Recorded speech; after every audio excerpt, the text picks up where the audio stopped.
Ang kaginhawaan ng pagkakaroon ng sariling sasakyan ay ang kalayaan mong magpunta sa kahit saan mo gusto, kahit kailan mo gusto. Pang-commute man sa trabaho, mga kailangan puntahan o kung gusto mo lang mag-travel, hindi mo na kailangan dumepende sa iba. Ligtas ka sa timetable ng mga public transportation. May mga tao naman na para sa kanila, hindi lang ito basta isang material possession o status symbol at higit pa sa mode of transportation, kundi isang hindi matatawarang karanasan sa automotive artistry. Kasama na dito ang binibigay nitong comfort, better performance, safety at ang mas mataas na resale value, ang mga sasakyan na mas tumataas ang presyo pag gamit na. Pagdating sa high-end brands ng mga auto, siguradong may ilan na ring brand kayong naiisip. Pero may idea ka ba sa top 10 na pinakamahal na brand ng sasakyan sa buong mundo? May idea ka ba kung magkano ang pinakamura at pinakamahal sa bawat mamahaling brand ng sasakyan? Naiisip mo ba kung gaano kaganda ito? Kayo ba, ano ang pangarap niyong magkaroon na sasakyan?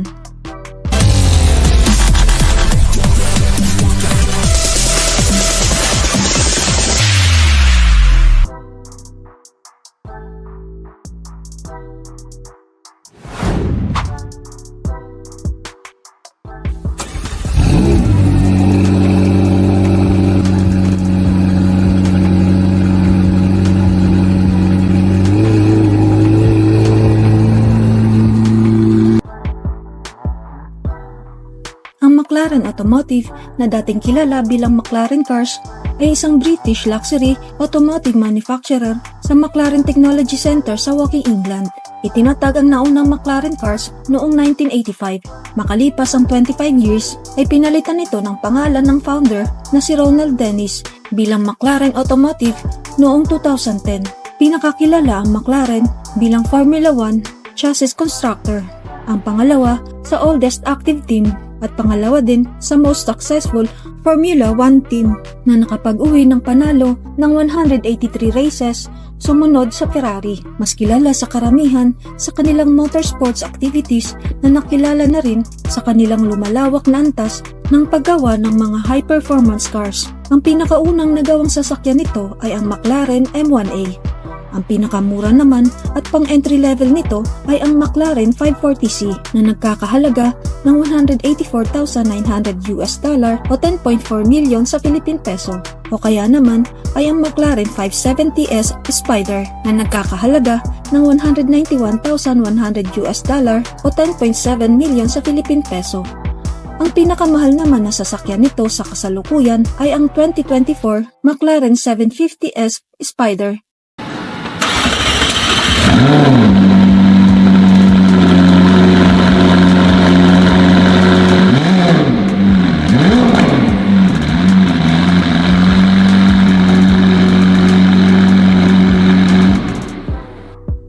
Isang 7-speed automatic, rear-wheel drive, 4-liter twin-turbo, V8 engine na may 740 horsepower at may top speed na 332 km per hour. Nagkakahalaga ng $324,195 o 18.2 million sa Philippine peso. Ang itinuturing naman na most expensive of all time ay ang McLaren F1 na naipagbili sa auction sa isang anonymous buyer sa halagang $20.47 million o 1.1 billion sa Philippine peso. Ang ilan naman sa mga sikat na celebrity sa Pilipinas na mayroon nito ay sina Enzo Pineda at Albert Martinez.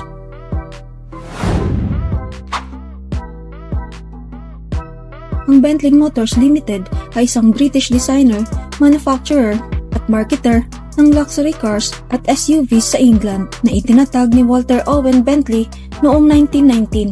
105 years na ang nakakaraan at kasalukuyang nasa pagmamay-ari ng Volkswagen Group.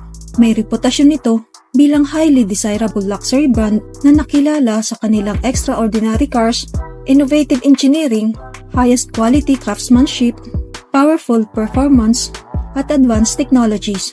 Ang pinakauna na nagawang Bentley ay ang EXP-1. Ang EXP-2 naman, na pangalawang ginawa ng Bentley, ang itinuturing na oldest surviving Bentley. Ang pinakamura at pang-entry level nito ay ang 2023 Bentley Bentayga na nagkakahalaga ng $167,000 o 9.4 million sa Philippine peso. O kaya naman ay ang 2023 Bentley Bentayga Ashworth na nagkakahalaga ng $191,000 o 10.7 million sa Philippine peso. Ang pinakamahal naman na sasakyan nito sa kasalukuyan ay ang Bentley Flying Spur Mulliner W12, isang all-wheel drive, 6-liter, 8 auto-shift manual, twin-turbo W12 engine na may 626 horsepower at top speed na 333 km per hour. Nagkakahalaga ng $327,425 o 18.9 million sa Philippine peso. Ang itinuturing naman na most expensive Bentley of all time ay ang 1931 Bentley 4.5-liter supercharged blower, naging most expensive Bentley ever sold at an auction nung maipagbili ito sa hindi nagpakilalang German collector sa halagang $9.6 million o 539.2 million sa Philippine peso. Ang ilan naman sa mga sikat na celebrities sa Pilipinas na may Bentley cars ay ang mag-asawang Asunta De Rossi at Jules Ledesma, si Derek Ramsey at Willie Revillame.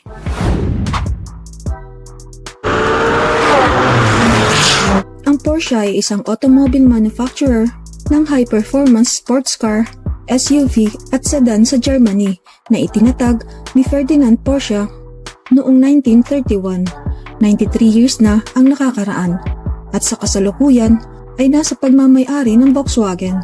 Bantugan sa kanilang nakakamanghang timeless design, smooth ride quality at hindi ka panipaniwalang shock absorption capability.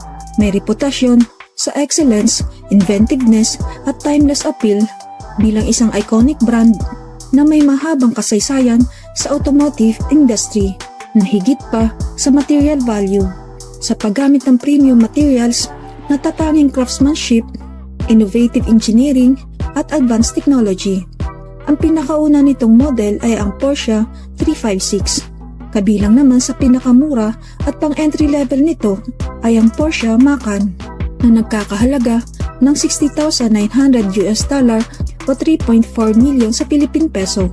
O di naman kaya ay ang Porsche 718 Cayman na nagkakahalaga ng $68,300 o 3.8 million sa Philippine peso. Ang pinakamahal naman na sasakyan nito sa kasalukuyan ay ang 2024 Porsche 911 ST, isang 6-speed manual, 4-liter, flat-6 engine na may 518 horsepower at kayang umabot ng 60 miles per hour sa 3.5 seconds at may top speed na 299 km per hour. Nagkakahalaga ng $374,600 o 21 million sa Philippine peso.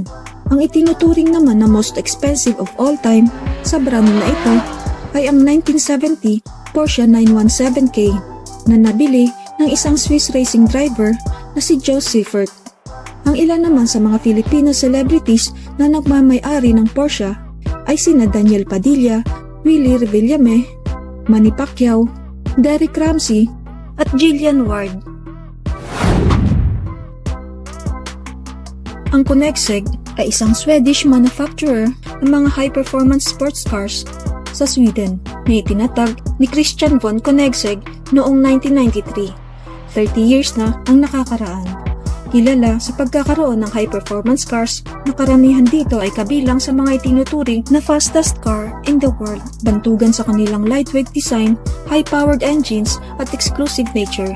Ang pinakaunang sasakyan ng Koenigsegg ay ang Koenigsegg CC8S. Ang pinakamura naman at pang-entry level nito sa kasalukuyan ay ang 2024 Koenigsegg Gemera na nagkakahalaga ng $1.7 million o 95.5 million sa Philippine peso. Ang pinakamahal naman sa kasalukuyan ay ang Koenigsegg Gemera HV8, ang pinakaunang 4-seater na megacar.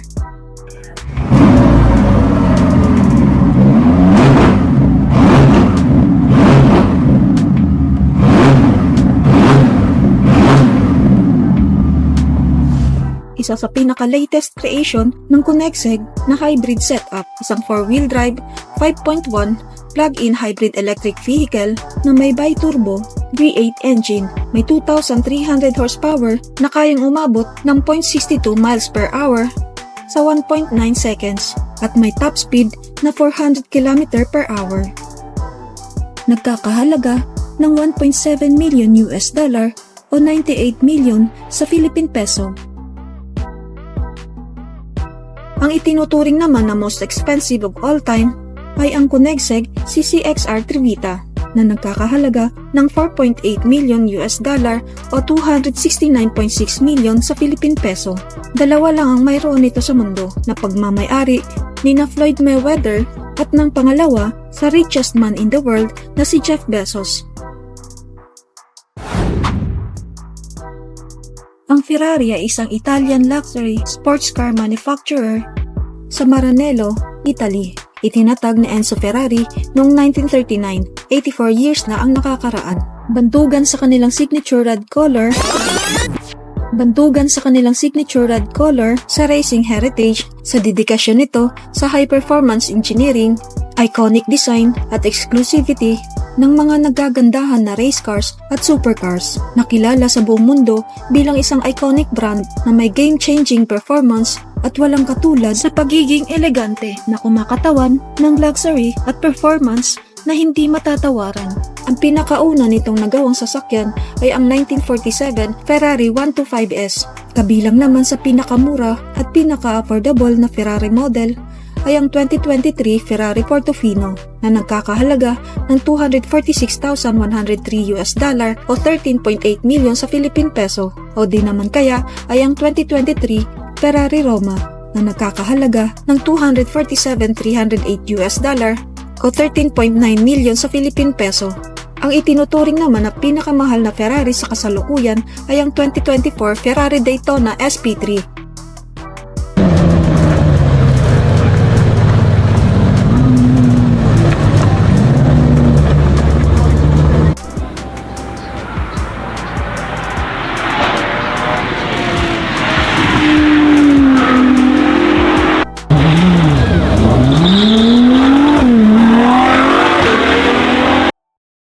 Isang mid-engine, rear-wheel drive, 7-speed dual-clutch automatic 6.5-liter V12 engine na may 829 horsepower, umaabot ng 60 miles per hour sa 2.6 seconds at may top speed na 339 km per hour. Ang itinuturing na most expensive of all time ng Ferrari ay ang 1963 Ferrari GTO na nabili sa isang private sale ng isang kilalang car collector na si David McNeil sa halagang 70 million US dollar o 3.9 billion sa Philippine peso. Kabilang naman sa celebrities sa Pilipinas na mayroong Ferrari cars ay sina Arnel Ignacio, Enzo Pineda, Derek Ramsey, Willie Revillame, Vic Soto at Manny Pacquiao. Ang Aston Martin ay isang British manufacturer ng mga luxury sports cars at Grand Tourers sa England. Itinatag ni Lionel Martin at Robert Bamford noong 1913, 111 years na ang nakakaraan. Mula nang itinatag na panatili nito ang legacy ng luxury at sophistication.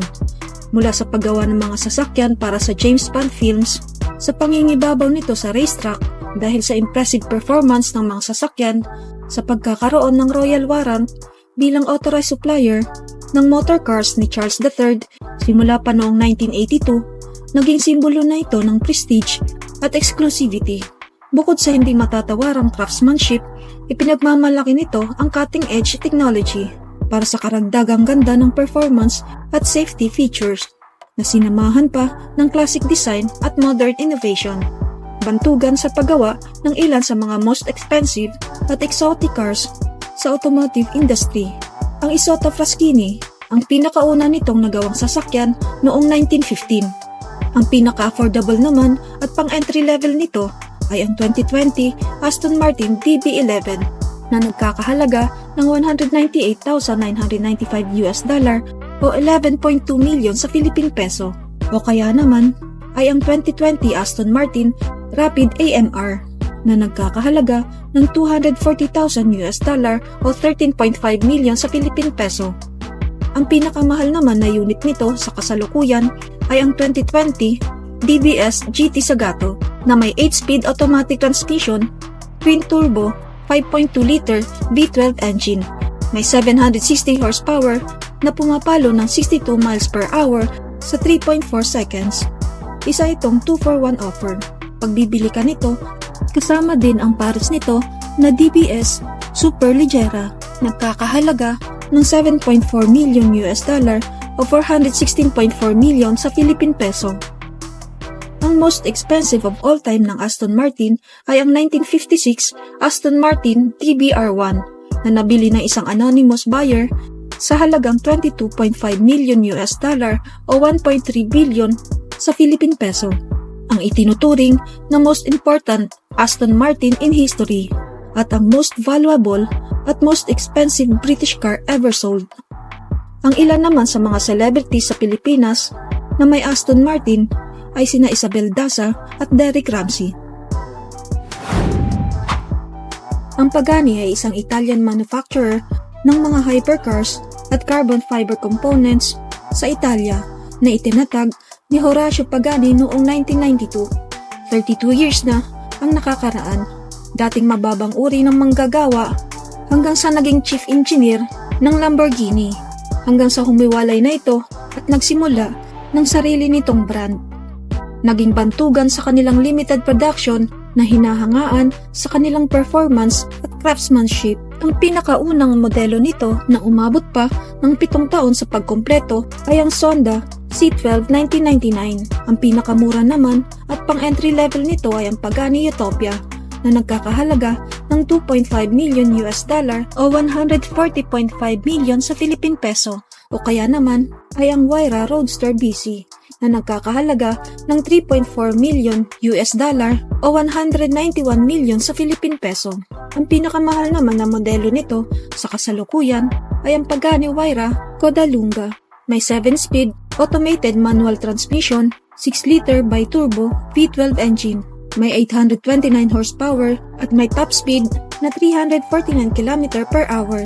Nagkakahalaga ng $7.6 million o 427 million sa Philippine peso at nagkaroon lamang ng 5 unit nito sa mundo. Ang itinuturing naman na most expensive Pagani car of all time ay ang Pagani Sonda HP Barchetta na nabili ng isang anonymous buyer sa halagang $17.5 million o 983.5 million sa Philippine peso. Ang Lamborghini ay isang Italian manufacturer ng mga Italian sports car at sports utility vehicle o SUV sa Italy na itinatag ni Ferruccio Lamborghini noong 1963. 61 years na ang nakakaraan at kasalukuyang nasa pagmamay-ari ng Volkswagen Group. Nagsimula ito matapos di umano mapagsabihan ang dating tagagawa ng traktor na si Ferruccio Lamborghini ni Enzo Ferrari, ang founder ng sikat na Ferrari supercars, na hindi nito umano kayang pamahalaan ang sports car at humanto nga ito sa pagbuo ng pinakaunang Lamborghini sports car noong 1963. Matapos ang isang taon ay na-release sa market at pinangalanan na Lamborghini 350 GT, isa sa most powerful motors sa mga panahon na iyon. Naging simula ng pagbuo ng mga makapigil hininga at pambihirang uri ng disenyo, hindi lang sa brand history, maging sa automotive history. Nadaig nito ang ilan sa mga automakers na mas matagal na sa industriya. Naging bantugan bilang isang heritage-rich brand sa kasaysayan ng mga supercar. Mula sa pinakaunang sasakyan nito hanggang sa pinakabagong release, bawat Lamborghini model nito ay talaga namang iconic. Dagdag pa, sa pagiging espesyal ng mga sasakyan nito ay hindi ito gumagamit ng mga automated machines sa pagbuo ng mga sasakyan. Handmade ang mga sasakyan nito, maliban na lang sa pagbubuhat ng mabibigat na parte. Wala din itong stock na Lamborghini. Kung gusto mong bumili ng sasakyan, ay kailangan mo munang mag-order bago nila gawin. Nagugugol pa ng 6 hanggang 12 buwan bago mabuo. Pwede mo rin bisitahin at silipin kung paano binubuo ang napili mong sasakyan.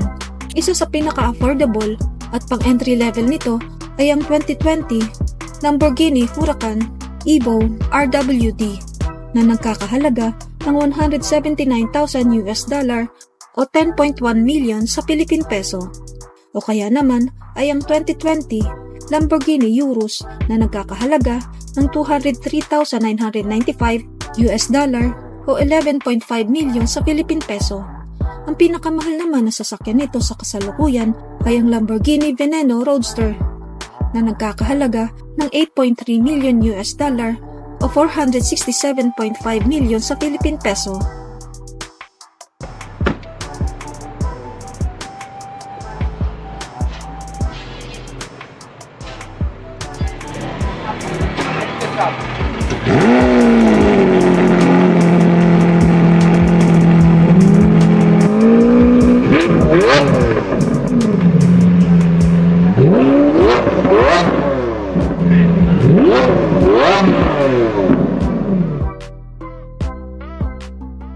Isang limited edition, middle engine, all-wheel drive, 7-speed automatic na sports car.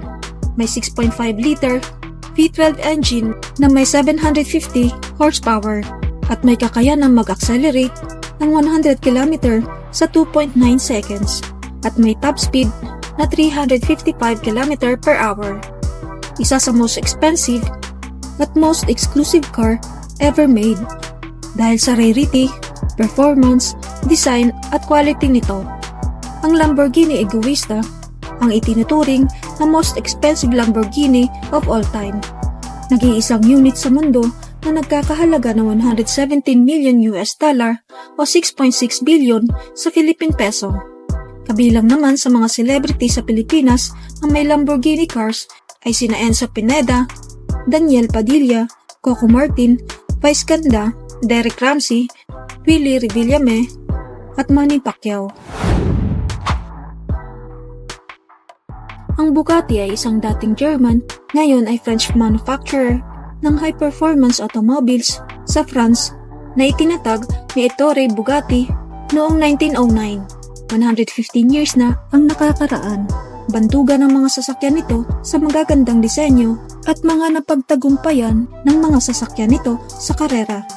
May matagal ng reputasyon sa paggawa ng ilan sa most iconic cars in history at kabilang din sa most sought-after car brand in the world at world's most exclusive at luxurious car brand. Ipinagmamalaki nito ang kakayahan nito sa paggawa ng mga elite, high-end at rare models ng luxury cars. Gumugugol ng makabuluhang panahon sa pagdevelop at engine testing para masigurado na highest quality ito. Ito ang mga engine na kaya mag-produce ng massive amount ng horsepower kung saan nakilala ang Bugatti sa pagkakaroon ng ilan sa mga fastest at most powerful cars in the world. Ang pinakaunang sasakyan nito ay ang Type 10 prototype. Kabilang naman sa pinakamura at pang-entry level nito ay ang Bugatti Baby Tube. Sadyang ginawa para sa mga batang mahihilig sa sasakyan. Nagkakahalaga ng $34,000 o 1.9 million sa Philippine peso.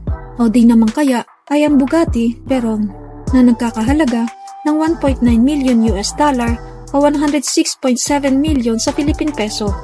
O di naman kaya ay ang Bugatti Chiron na nagkakahalaga ng $2.9 million o 162.9 million sa Philippine peso. Ang itinuturing naman na pinakamahal na sasakyan ng Bugatti sa kasalukuyan ay ang Bugatti La Voiture Noire, isang 7-speed, 8-liter quad-turbo, 16-cylinder engine na may 1,500 horsepower na kayang pumalo ng 62 miles sa 2.4 seconds at may top speed na 418 km per hour. May katawan na gawa sa carbon fiber na nagpapagaan sa sasakyan. May unique headlights hanggang sa likod nito na may hindi lang 2 kundi 6 na exhaust pipes. May interior design ng Habana brown grain leather at aluminum inlays na nagpapakita ng extreme luxury, comfort at style. Gumugol ng 2.5 taon para mabuo, dagdag pa na handcrafted ito at nag-iisa lang ito sa mundo kaya maituturing na exclusive talaga. Isang pambihira at agaw pansin na disenyo ng sasakyan at perfect example model ng excellence. Mula sa elegant lines nito hanggang sa supercar status. Isa pa sa pagiging exclusive nito dahil sa nag-iisa lang ito sa mundo, tanging ang Bugatti Company lang ang nakakaalam kung sino talaga ang nagmamay-ari nito. Pero may mga naging usap-usapan din na ang Portuguese soccer player umano ito na si Cristiano Ronaldo. na hindi rin naman imposible dahil mayroon din itong Bugatti Chiron sa garahe nito. Nagkakahalaga ng 13.4 million US dollar o 753.7 million sa Philippine peso. Naging most expensive new car sa panahon ng nailunsad dito noong 2019. Ang itinuturing naman na most expensive of all time na Bugatti ay ang Bugatti 57SC Atlantic, ang most iconic model ever produced ng Bugatti na nasa pag-aari ng fashion designer na si Ralph Lauren. Nagkakahalaga ng 40 million US dollar o 2.3 billion sa Philippine peso. Sa kasalukuyan, wala pang napapabalitang celebrity sa Pilipinas na mayroon ng Bugatti brand na sasakyan. Alam nyo na kung bakit.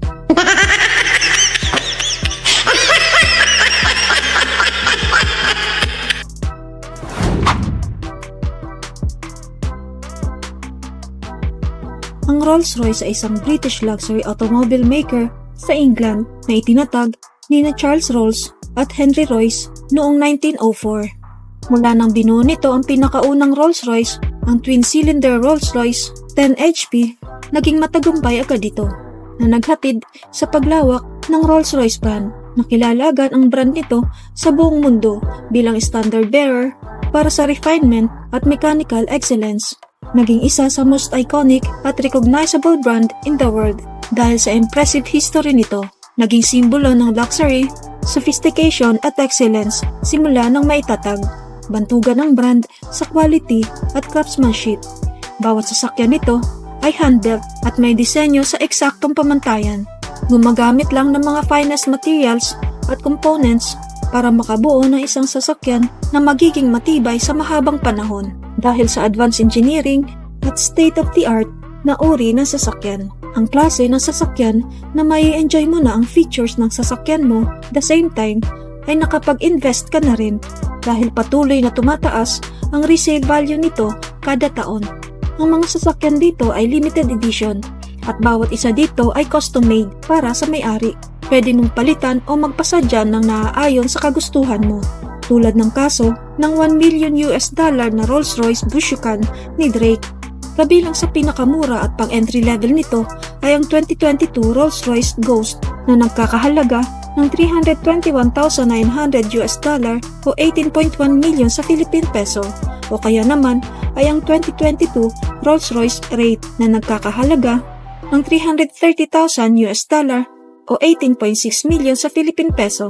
Ang pinakamahal naman na sasakyan nito sa kasalukuyan ay ang Rolls-Royce Bowtail, isang convertible, 2 doors at front-mounted engine, 6.7 liters, 8-speed automatic twin-turbo V12 engine na may 563 horsepower at may top speed na 305 km per hour.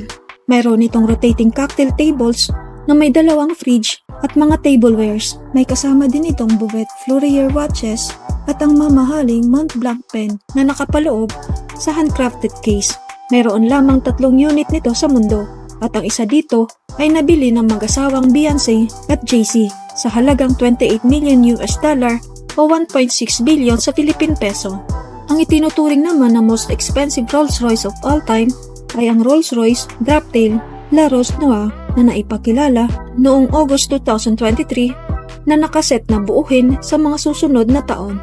Nagkakahalaga ng 32 million US dollar o 1.8 billion sa Philippine peso. Kabilang naman sa personalidad na nagmamay-ari ng Rolls-Royce sa Pilipinas ay ang mag-asawang Asunta De Rossi at Jules Ledesma, Derek Ramsey, Willie Revillame, Manny Pacquiao at ang Rolls-Royce Phantom ni Imelda Marcos na nagkakahalaga ng 8.7 million pesos.